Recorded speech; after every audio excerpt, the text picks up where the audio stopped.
Dan Young from Burson, Marste. Thank you for talking to the PR report.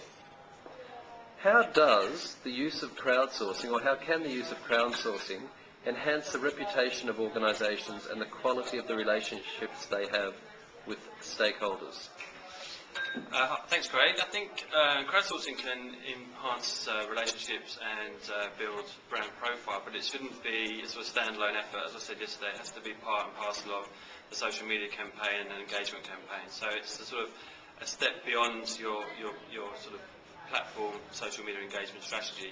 But what it can enable brands to do is really demonstrate that they're interested in their customers, they're interested in what their customers have to offer, their insights and their ideas and their experiences, and that they're committed to actually following through and implementing those ideas within an aspect of their business, whatever that may be. For example, with the Dell product, the Dell concepts around Ideastorm, they integrated that customer feedback into actual product development, and that just demonstrates that they're listening and they're engaged with their audience.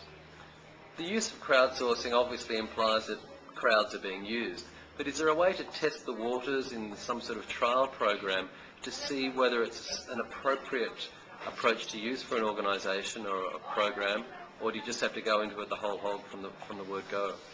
Look, I don't think it's particularly easy to sort of test bed crowdsourcing per se, but what I would suggest is that what's really important is to listen to your audience, potentially research and interview some of your target audience and get a feel for how your concept might work, get some feedback on a sort of one-to-one basis as opposed to a sort of crowd basis.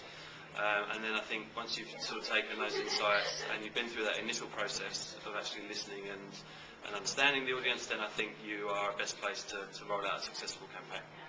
One theme that's come up through the New Media Summit is whether social media, the social media sources are the be-all and end-all of information on organisations, or whether corporations' websites with enhanced search engine optimization through the content, through the technical elements of it, whether they are actually going to be the primary source of information on issues, on organisations themselves. What are your thoughts on this?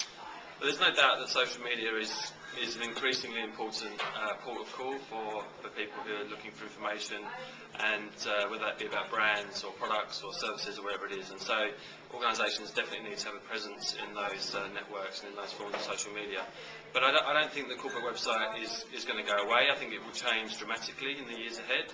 I think that websites need to be much more interactive. They need to use rich media more. They need to sort of focus on engagement and building relationships as opposed to sort of selling. And I think I don't think brands will sort of sacrifice all that control that they have over their website purely for the sort of Facebook page, which is a very templated-based approach. So I think the corporate websites will change dramatically in the years ahead, and you'll see much more integration with social media and much more rich and much more engaging content.